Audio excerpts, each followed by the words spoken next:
Here you are, Sergeant. That's the most recent I've got. How recent is that? Oh, it was taken about 2 years ago. His hair's a bit longer now, but otherwise he hasn't changed much.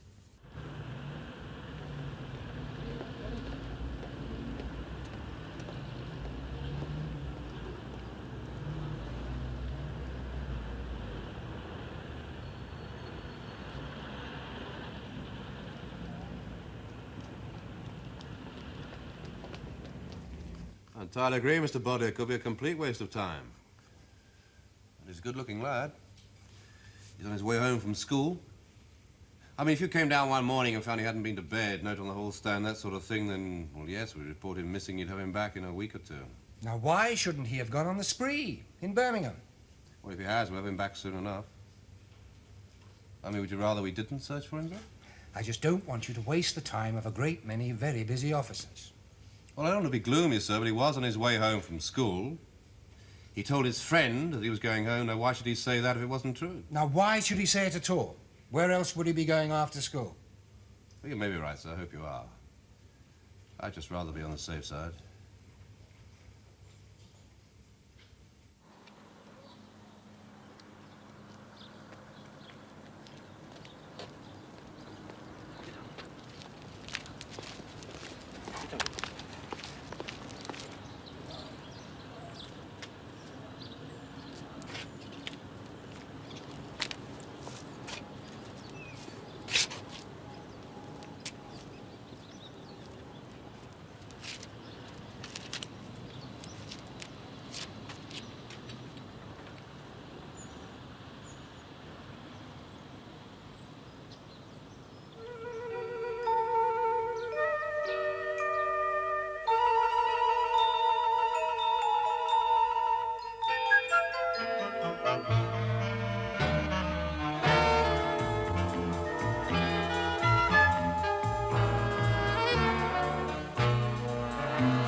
Yeah, Sandra, what reference number is that? Double B2, Professor. Right, let's have a look. Yes, N15. Right.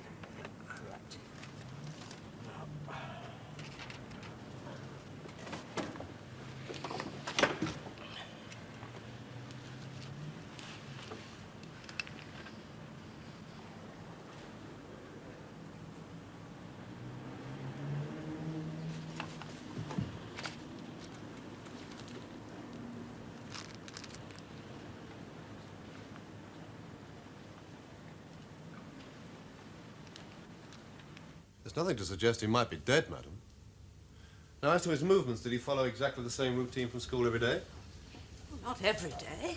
Usually. Well, he took the shortest route home. And the most obvious one. Oh, yes. Yes, Peter's what's known as sybaritic, Inspector. That is, he believed... Enjoyed his mother comforts.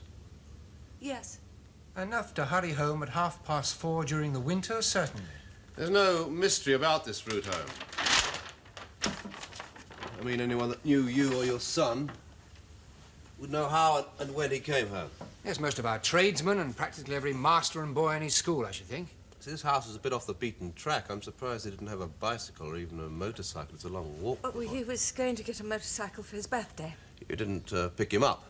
He's nearly 17, Inspector. And he has got a bicycle. It's had a puncture for the last 2 months. Well, I'm certainly not going to mend it for him. He can't be bothered. It just sits there in the garage. No, I'm afraid not. BB3 from Peter Boddy's hairbrush. Human hair, orbit in colour, perfectly healthy bulb. It's in generally very good condition. It's a very fine texture. And we come to, what is it, Sandra? I think it's BB4, isn't it? Yes. Oh, it's a degenerate bulb. Very poor condition. Looks to me as if it has fallen out. This is from the van.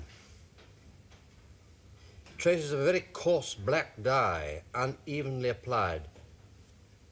You know, I'm beginning to think that this van was used to carry 15 different people all over Warwickshire. Don't they know who it belongs to? Yes, van was reported stolen in Birmingham 3 weeks ago. Oh, well, on we go. I'd like to think he's been extremely happy.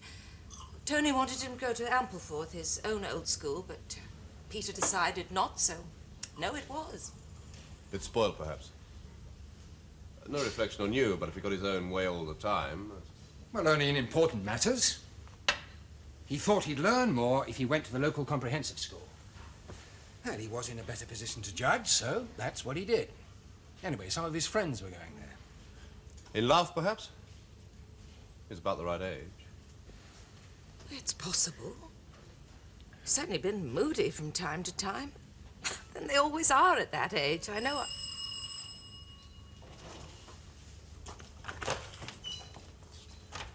It's my sergeant. I have a word with you, sir. Excuse me one moment. It's been tested for prints. It's quite clean.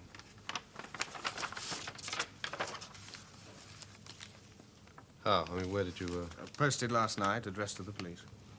Last night? It was gone 4 o'clock. That was addressed to you, sir, actually, but came by post late this morning. You weren't in. It's been sitting on your desk ever since, and I came in and opened it. No note? Inspector, I really would...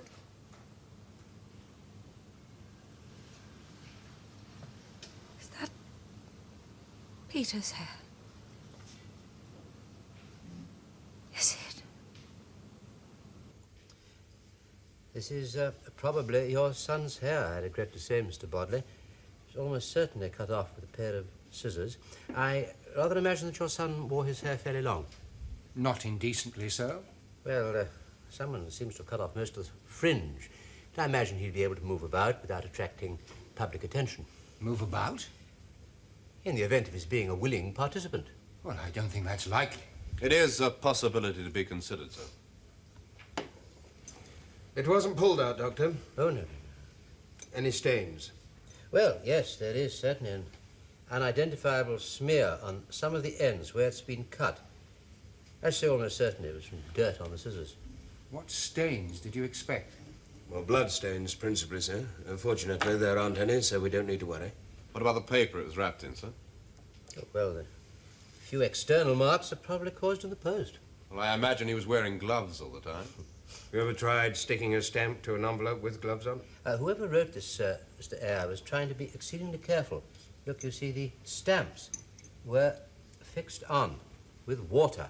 I've tested them for saliva. The address, sir? Well, I imagine it's going to graphologist, isn't it?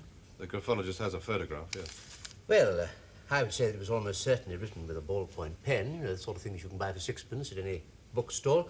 And after about a dozen words, you find that it begins to clot. You know, it's a smudge, rather. Well, pending the graphologist's opinion, I would say that the writer was not very much at home with a pen and paper. The dots in the middle of the words indicate a certain amount of hesitation. And also, of course, he does know Warwick. You see, he knows where Inspector Fleming lives, but he's not quite sure of the address. Well, doesn't that suggest that he's a stranger? Oh, to my mind, quite the contrary. No, I think a stranger would have taken the trouble to find out the correct address, or would have contented himself by writing quite simply, Police Station Warwick. But he knows, more or less, where it is. He knows me. I reckon he's been in trouble. You're too modest, Mr. Fleming. You're probably the best-known officer in the Midlands. I reckon he knows me. Well, this is all very fascinating, but if you haven't been able to deduce anything but that, I'd say you were all wasting your time. I'd rather you didn't leave yet, sir. Well, I think I ought to go home to my wife. I can't see I'm doing any Well, good there's here. still the note. We ought to discuss our next moves, don't you think? Note? But I understood there wasn't a note. I'm sorry, sir. I decided not to let you see it until we'd had a chance to investigate it ourselves. Then let me see it at once. Well, it wasn't actually addressed to you, sir. This is written by Peter.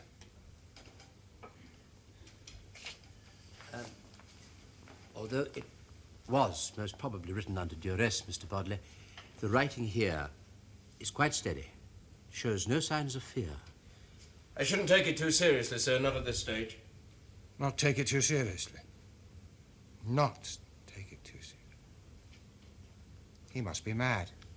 I mean, you've seen it, can't you see? He must be mad. You can't still be cold. I am.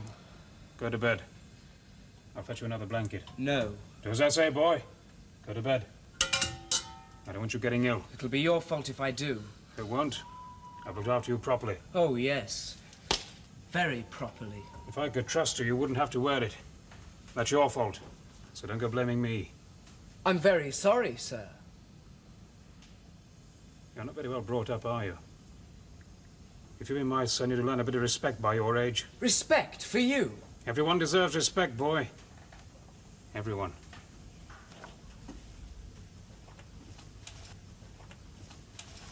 Where are you going? To see your father. He'll kill you. He won't see me. I want to see if he does as he's told. The police will catch you. They're bound to. They won't even know I'm there. And if they do, you won't be so lucky. I shan't tell them where you are.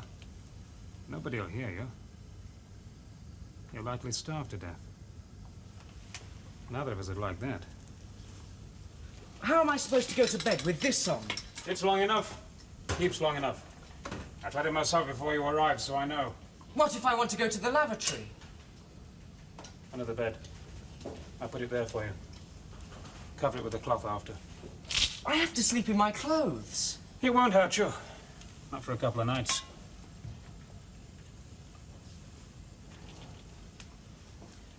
You better be in bed when I come back, or there'll be trouble. What if you don't come back? What if you have an accident? You better pray that I don't. You'll not be heard, so don't waste your breath. Did you mean what you said? What you made me write? Yes, I did. I'm not one to tell lies. Now, go to bed.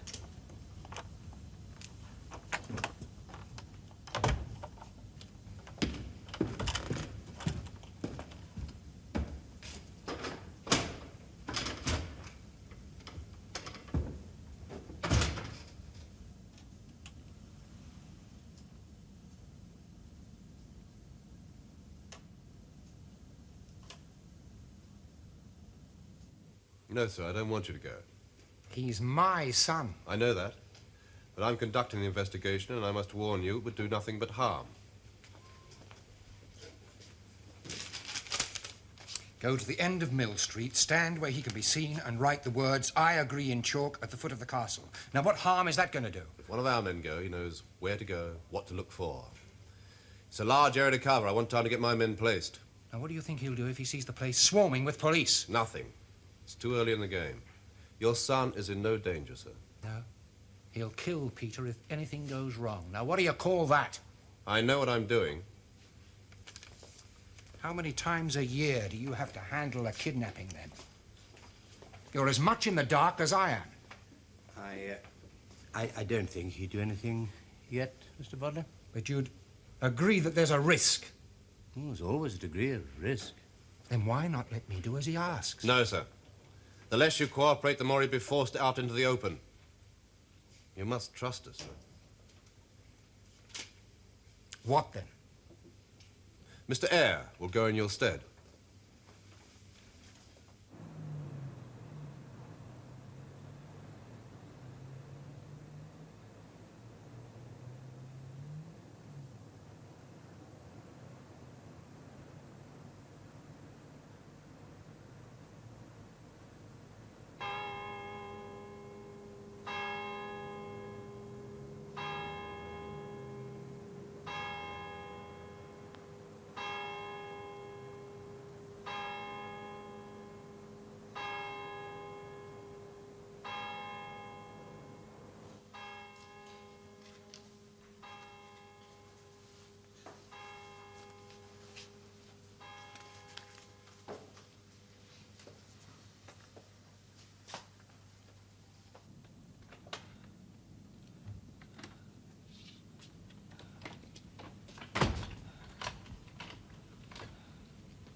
I'm sorry, darling. I tried not to wake you. What's been going on? I heard a lot of cars. It's been a kidnapping. Oh, no. Superintendent Eyre and the father have been round here. Oh, boy or a girl? Boy, 17-year-old. Anthony Bodley's son. Oh, poor man. What do they want? How much? I don't know. They haven't said. Not yet. Go to sleep, darling.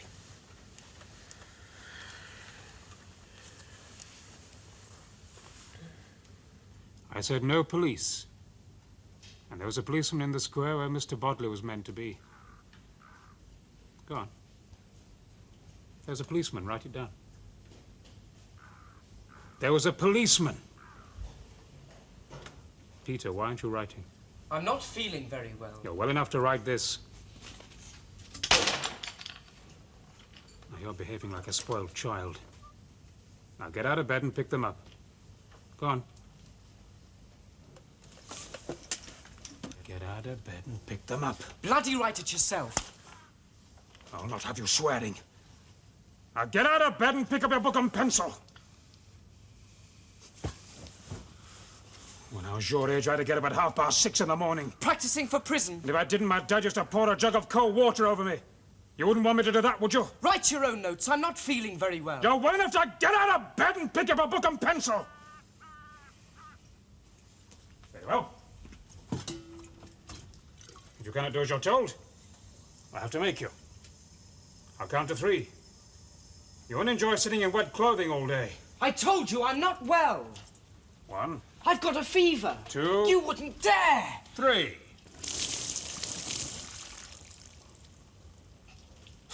I warned you. Now you better do as you're told. Take it easy, boy. Take it easy.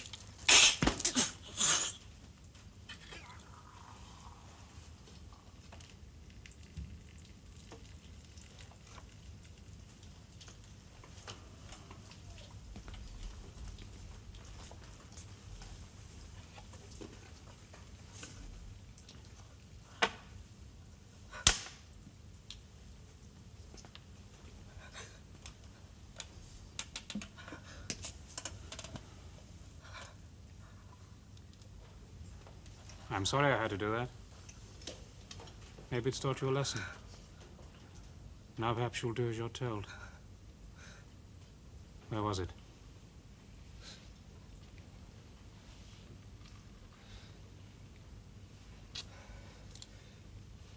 There was a policeman in the square. Where Mr. Bodley was meant to be. I shall not give another chance. Mr. Bodley will walk on his own along the Snitterfield Road.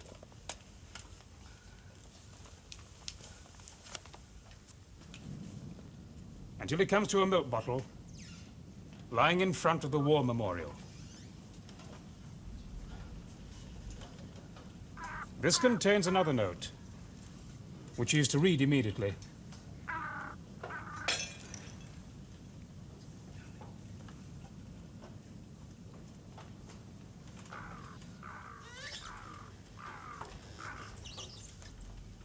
Now the other note, Peter.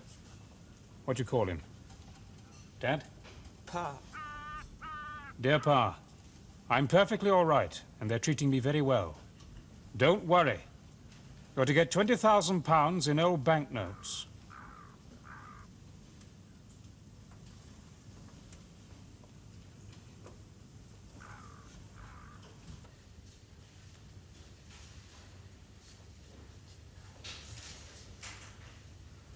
What did the other note say?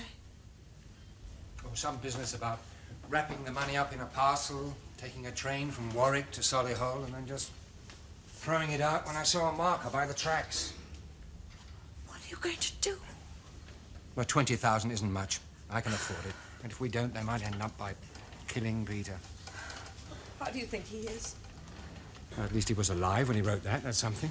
Alive? But I never thought... Surely they wouldn't kill him. Well, not if they want the money. Well, let's hope not. This has happened.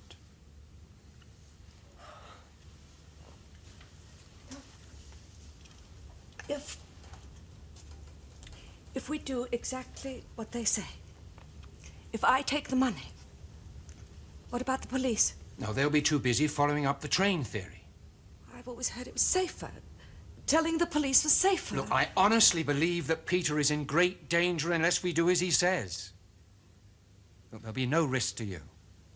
Just drive off to do some shopping, you keep going straight through the town, and then you dump the money when you see the signal. The police don't need to know. This page came from the same exercise book as the other notes, and I think we may safely assume that it was written with the same ball-pointed pen. Prints, Mr. Fleming? Just the boy, sir. There are two things to be observed. Both the note and the envelope have been at some time exceedingly damp. Rain? No. It hasn't rained lately, has it? Damp from the milk bottle, sir. Ah, now that is a possible explanation for part of it.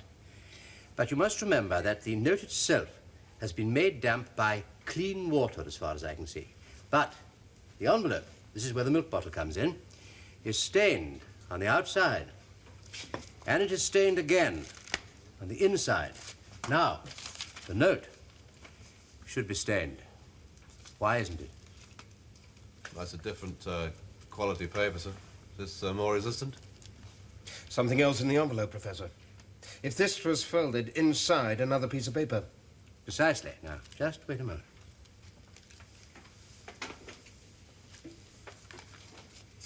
Now, you would just very kindly look through there.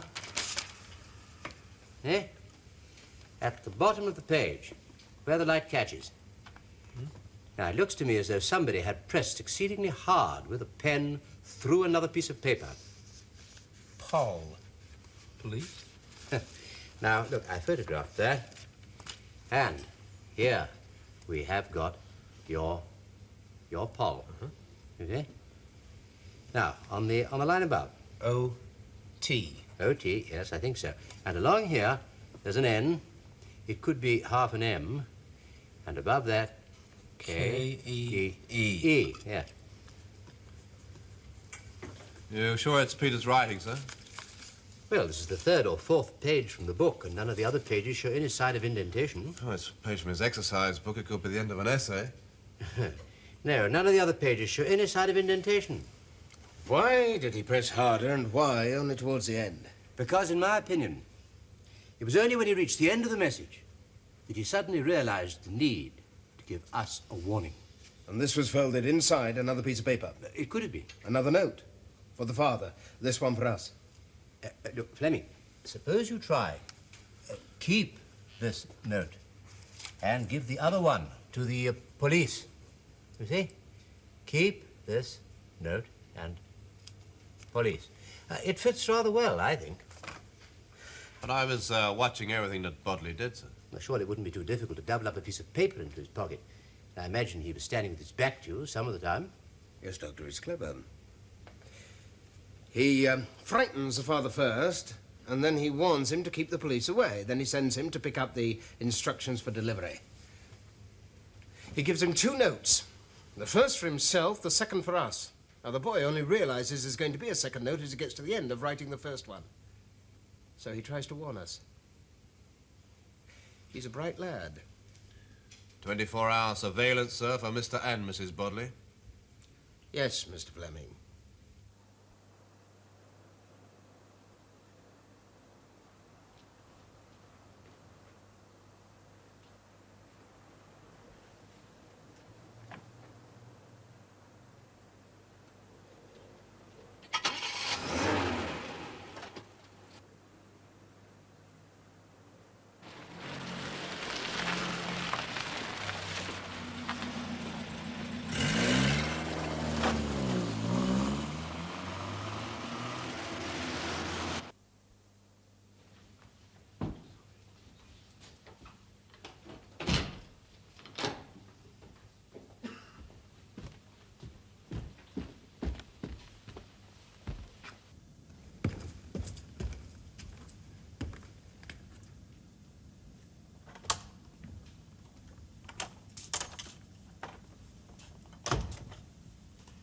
Peter, do you like some coffee?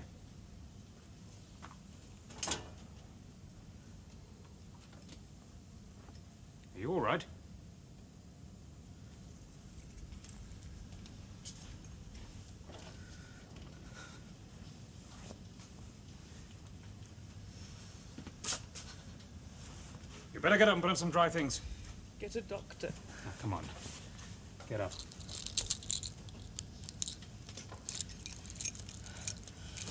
You put on some dry things. Come on, get up. Sit by the stove and get warm.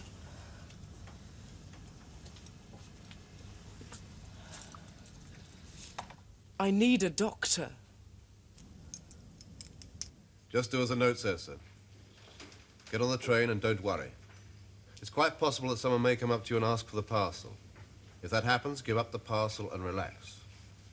Superintendent Eyre will be in the next compartment, and there'll be half a dozen other men within reach. And what about the markers? We've had the track checked over its entire length, sir. An hour ago, there weren't any. If someone places them now, we'll see him do it. And what about Peter? Sergeant Ashe will be here to answer the telephone, and there'll be a car standing by, sir. All right. Let's go.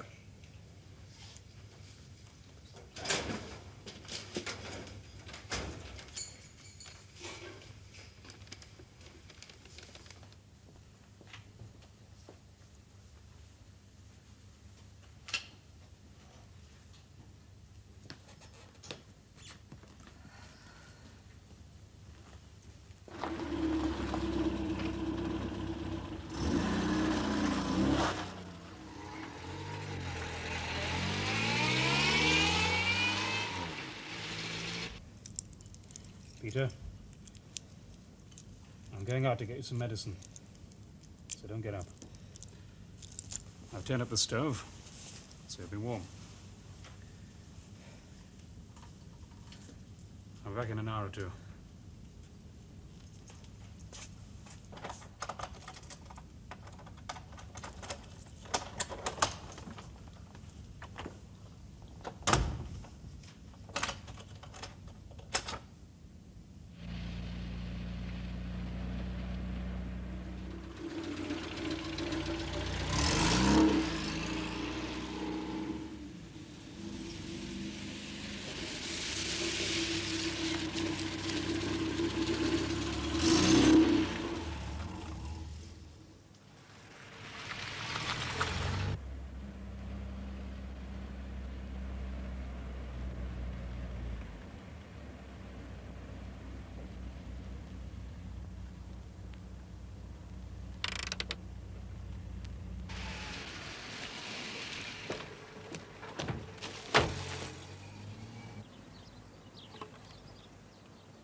Did you want to go home?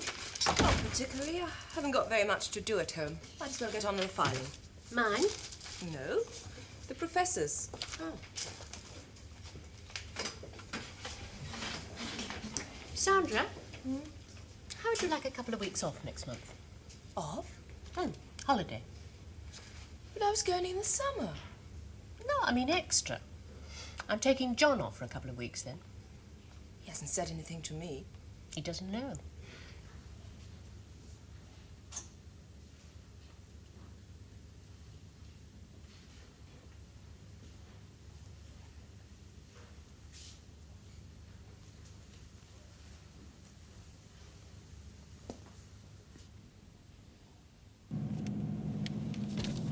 Useless. Not entirely, sir. You've obviously scared him off. What's Mrs. Bodley been doing this afternoon, sir? How on earth should I know? We thought you might have discussed it. No, we haven't. We thought you might have had 2 sets of instructions. 2? One for you and one for us.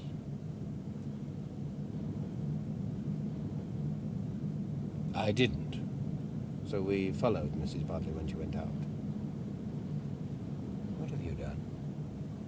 If you scare him, if he does anything to Peter... Nothing's going to happen, sir. If we see him, we'll follow him. All I want to find out is where your son is. Once he's safe, we'll pick up Chummy. What else could I have done?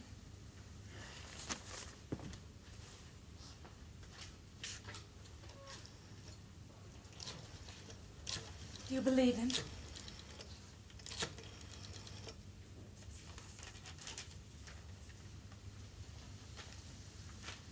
Chief Superintendent Air, please. Fleming. That's Fleming, sir. Mrs. Bodley brought a note back with her. Shall I read it? Dear Mrs. Bodley, your son will be returned to you in due course.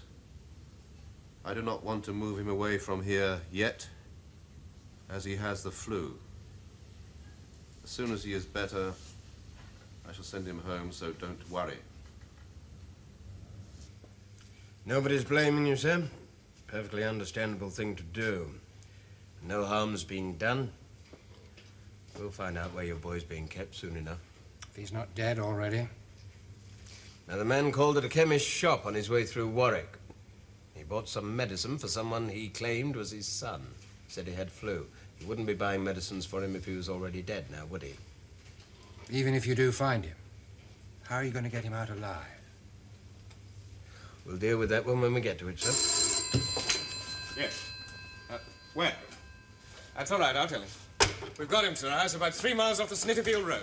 Right, Mr. Fleming will bring Mrs. Bodley with him, sir.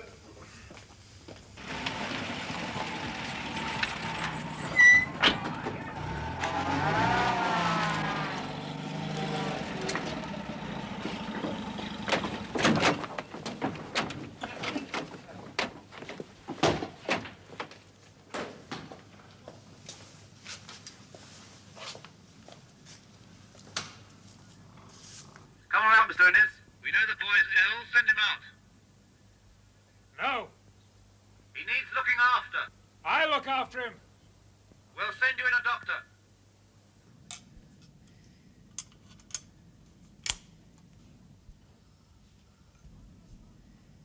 Not a doctor. A nurse. I'm not having a man in here. If a man passes the end of that van, I'll shoot him. Send a nurse. A girl, a woman. Ask her. If she says no, try the hospital. See if you can find a volunteer. Did he say what was wrong, Sergeant? Some kind of bronchitis, ma'am. Why won't he see a doctor? Mrs. Hardy is a doctor. No, I mean an ordinary doctor. One of us goes instead. They wouldn't want that. He thinks a woman's safer. Oh, what's the point? Well, he'll have to come out soon enough anyhow. Yes, but in the meantime, Peter isn't getting... If Mrs. Hardy goes in there, there's a good chance she'll talk him into coming out on his own. But will she do it? It's a lot to ask. I know I wouldn't let Judy go if it was me to choose. All right. Do you know who he is? Hubert Innes, Professor. He's got no criminal record. But he does have a history of mental disturbance. He's been hospitalized twice. 3 months and 8 months in 1953 and 1960. He lives on his own. His father died about 3 years ago. He's lived on his own ever since. And he has a shotgun. Yes, sir. You coming, John? Ashe is taking some men along the hedge round the back of the house. There are a couple of sheds there. They may be able to get in through them. Now, you come with me, Doctor. If we keep our heads down, we'll be covered by the van. Don't worry. It's a terrible thing to ask, Doctor. Oh, I'll be all right. You'd better be.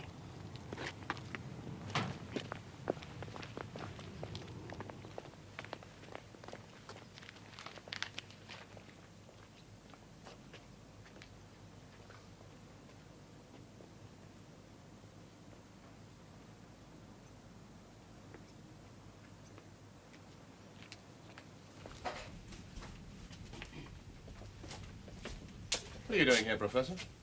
I am with my wife.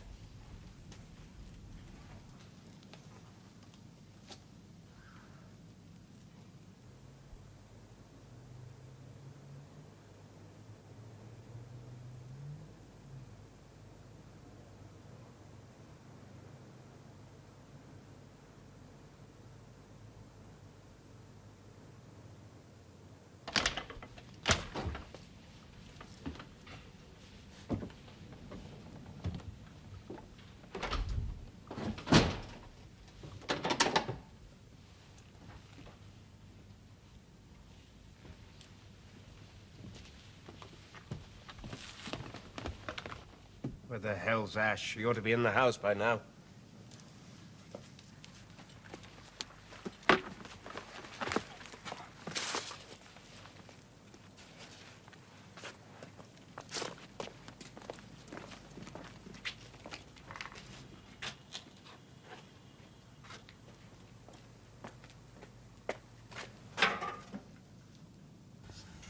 I think he's got flu, nurse. Doctor. You? You're a woman. I'm a female doctor. You can tell them the back's all shut. My dad lived there. I shut it up.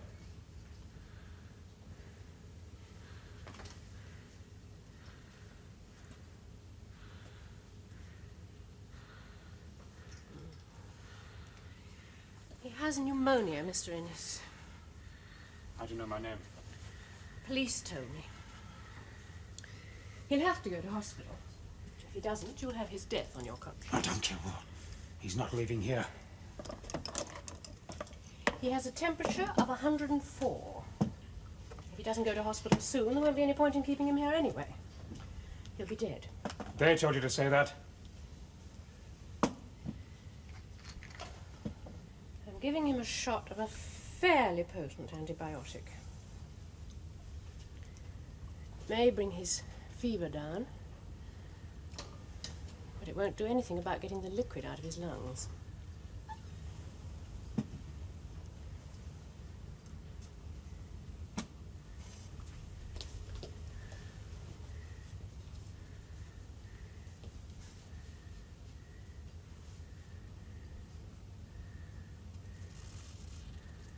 If he dies, I have you. What good is that going to do? They'll have to let me go. No, they won't. As they did in Canada. Let them go. They let them go to Cuba. Do you want to go to Cuba? Get back!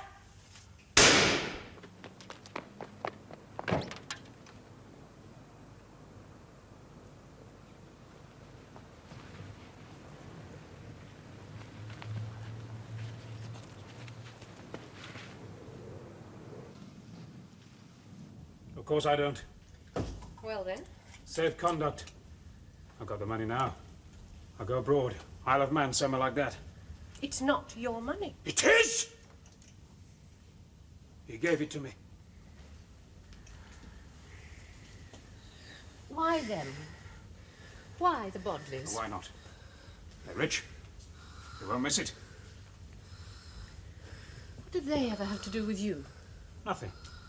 I looked. They got a big house. I didn't want a kid. I thought that'd be bad.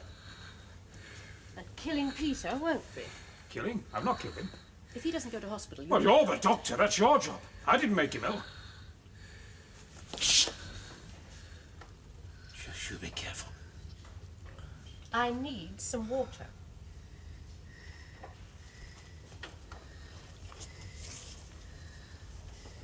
All I want is to be left alone. If they go, that's all. They won't. This time. They never do. Days I can keep going. Weeks if need be. Without sleeping? I'll tie you both up. I mean, they'll come in when you're asleep. They won't know. I'll stay. You let the boy go to hospital, and I'll stay in his place. You must think I'm daft.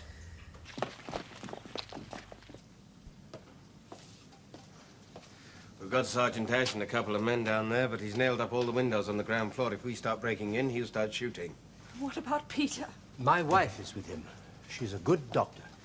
But with any luck, she'll talk Innes into seeing how hopeless it is. Give him 10, 15 minutes, he'll come out of there as good as gold. But he's obviously mad, quite unpredictable. Now he's got 2 hostages in there. Let him do it his way, sir. There's less risk. I promise you, if this boy isn't in an oxygen tent in half an hour, you'll have his death on your conscience. If he needs oxygen, he can have it here. It's impossible. I don't see why. You can come to the door. You can go down and collect it. You know what to do. Can I speak to my husband? Who's he? He's a doctor, too. He'll know what to get. Is that a policeman? Not a policeman. I'll tell him.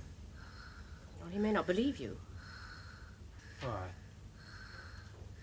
I don't tell lies. He knows that. All my husband knows, Mr. Innes, is that I'm locked in here with a sick boy and a dangerous criminal armed with a shotgun. I'm not a criminal! You're wrong. You're like them out there.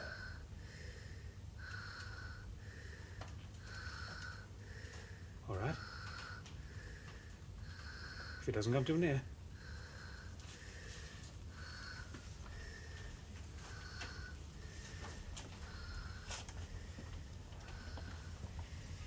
Can I speak to my husband?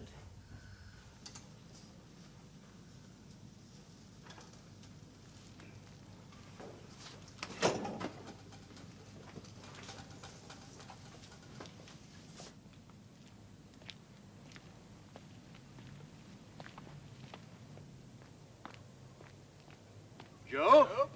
John, don't come too close. How is the boy? He has acute bronchial pneumonia of both lungs. He has a fever, temperature of 105. He appears to be in a coma. He's badly in need of oxygen. Will Mr. Innes let him out? No. He says he ought to bring oxygen to the front door. We have already sent for an ambulance. How long? 10 minutes. I think you should come in and get him. I'll shoot anyone who comes any closer.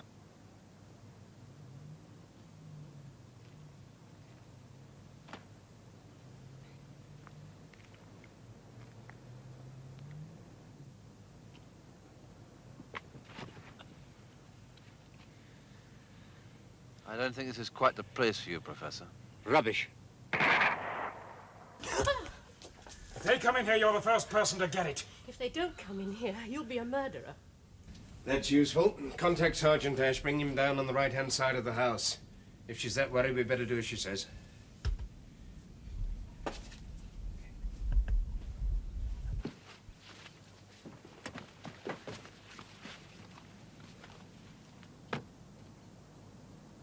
What do you propose to do now?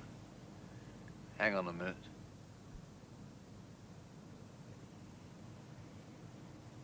You wait here, Professor. I don't want you getting on my feet. Joe happens to be in there.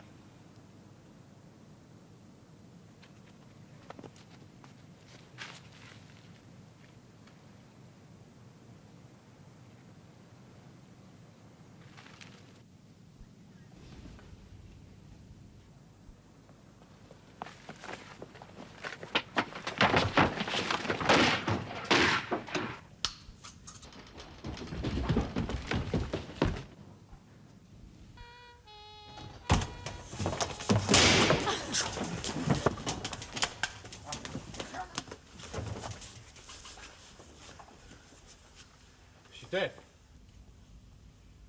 No. I didn't mean it to be her.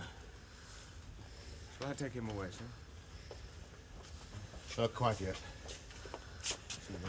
Now, come on. Carry the boy downstairs to the ambulance. Give him oxygen, quickly. Put the stretcher down there. Yep.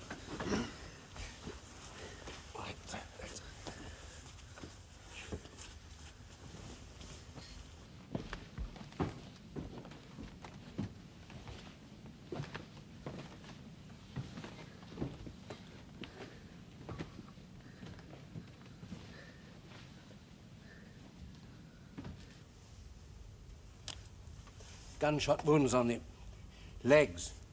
Lower trunk. Come on. Now, careful, William. Maybe spinal damage. What does it mean, John? I don't know.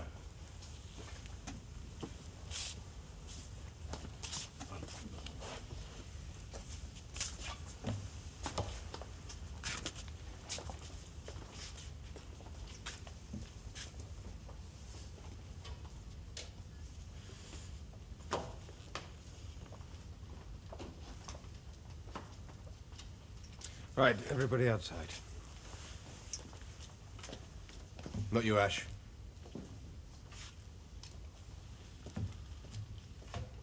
Shut the door.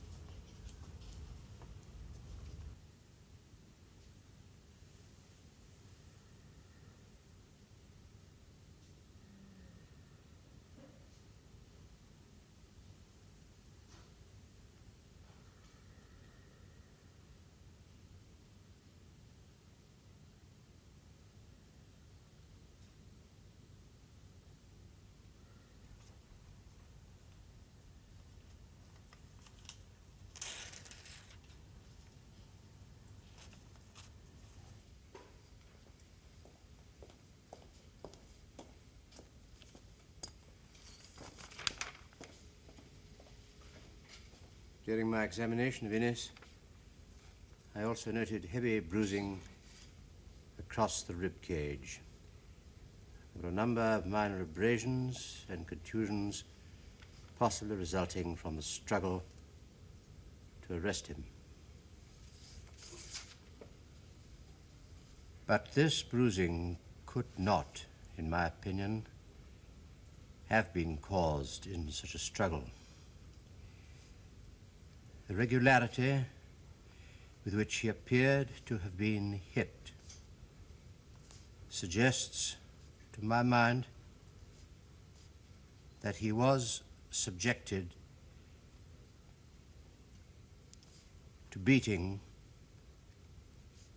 subsequent to his apprehension.